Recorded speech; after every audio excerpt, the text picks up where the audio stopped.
المباريات ديال الديربي دائما تجلب جماهير غفيرة سواء من آسف أو من الجديدة وتعرف ندية كبيرة. كان السي عبد الرحمن ديربي دوكا لعبدا يعني كان دائما كيعرف ندية كبيرة، كذلك حضور جماهيري كبير جدا، وكذلك ترتيبات تنظيميه ولوجيستيكيه. اولمبيك اسافي راه انها الاجراءات الاداريه واللوجيستيكيه لهذه المباراه، وتم طبع 5500 تذكيره لهذه المواجهه، وتم تخصيص 500 تذكيره لانصار فريق الدفاع الحسين الجديدي. بطبيعه الحال كما جرت العاده من بدايه الموسم كاين واحد العمل كيقوموا به الانديه، هو انه جميع التذاكر ديال الفرق الزائره كتباع خارج المدن ديال الاستقبال.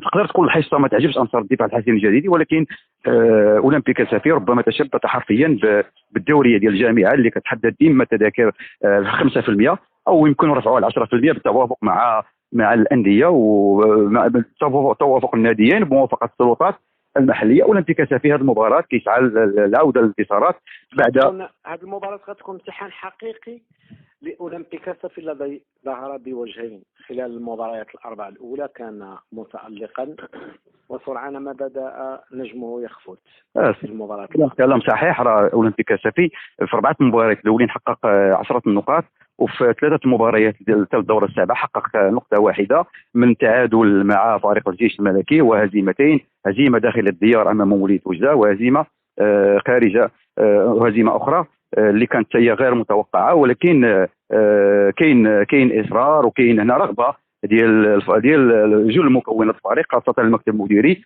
الفريق باش ينتصر في هذه المباراه على الاقل، لانه لا انتصر اولمبيك اسافي غيبقى في فرق المقدمه، لان اولمبيك اسافي كيحتل المرتبه السادسه ب 11 نقطه، وفريق الدفاع الحسين الجديدي يحتل المرتبه التاسعه ب 9 نقاط. وبالتالي انه الخطا ما نقولوا سي عبد الرحمن بالنسبه لاولمبيك اسافي اصبح ممنوع، لانه الى كان فريق على حساب ما كيصرحوا المسؤولين انه باغي يلعب على البوديوم وباغي يلعب على مراتب متقدمه، على الاقل خاصو يستغل المباريات داخل الميدان، ينتصر في داخل الميدان، وعلى الاقل يجيب تعادل من برا او انتصار من برا. هذا هو القانون ديال باش تبقى في البوديوم. الى في هذه الحاله يمكن يكون ضغط على اللاعبين، يمكن يكون ضغط كذلك ضغط جماهيري على اللاعبين، ولكن ربما حتى لغه التحفيزات عبد الرحمن اللي كان كيبدا بها اولمبيك اسافي ربما بدات كتراجع، وبالتالي غيبداو يعزلوا المباريات اللي مهمه اللي يمكن يديروا لها التحفيزات الماليه. وقلنا استاذ عبد الرحمن سابقا بان التحفيزات الماليه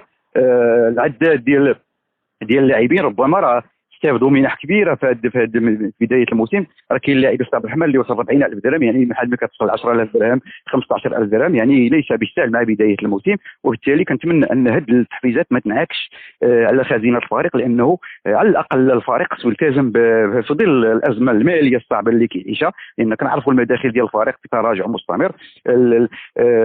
كانت واحد الرغبه ديال المسؤوليه الفريق في الاول انه غيقلبوا على موارد ماليه، غيقلبوا على مقتضبين. لحد الان استاذ عبد الرحمن لا شيء اذكر. الفريق ربما ضرب من الشطر الثاني من ناحيه الفوسفات اللي هي 800 مليون، يعني ما بقاش ليه، يعني احنا في الدوره 7 والفريق ربما ما عندوش موارد كافيه، وكبقات ليه منحه الجهه اللي كان واحد المجهود استثنائي تبدا العام اللي فات باش توقعت واحد المنحه اللي مهمه للفرق الجهه، من ضمنها اولمبيك اسافي اللي استفاد من 350 مليون. وكتلقى منحه الجماعه سي عبد الرحمن هي اللي منحه هزيله جدا، منحه 60 مليون تمت المطالبه بالرفع ديالها، ولكن كان دائما الذريعه وهي الظروف الحاليه والارتباطات اللي كانت في كورونا. ولكن هو يظهر ان هناك سعي كبير لجلب موارد ماليه الى حتى عبد الرحمن. اولمبيك اسافي يمكن العائق الوحيد اللي غادي يعيقه وهو السيوله الماليه. كاين كذلك عبد الرحمن التركيز ديال المكتب المديري اللي يثير استغراب عبد الرحمن، والتركيز ديال المدير ليس على الجانب التنظيمي. راه ماشي عبد الرحمن واش الجانب التنظيمي هو الاحتراف، لكن فئات صغرى، كاين البحث عن الموارد الماليه، كاين هيكله الفريق. لحد الان هذا الجانب التنظيمي خلق ازمه داخل اولمبيك اسافي. تمت المطالبه بالمنخرطين واعضاء المكتب اللي كيرافقوا الابناء ديالهم اللي عندهم 5 سنين 6 سنين باش يديروا لهم بطاقات انخراط. هذه نقطه اثارت الجدل استاذ عبد الرحمن، لان اولمبيك اسافي حتى الملعب ديال اولمبيك اسافي ما عندوش هذيك السعه اللي استوعب العدد الكبير من الجماهير، وبالتالي كان مطلب ديال باش يحذفوا هذه البطاقه الانخراط بالنسبه شكرا. موارد ماليه كثيره.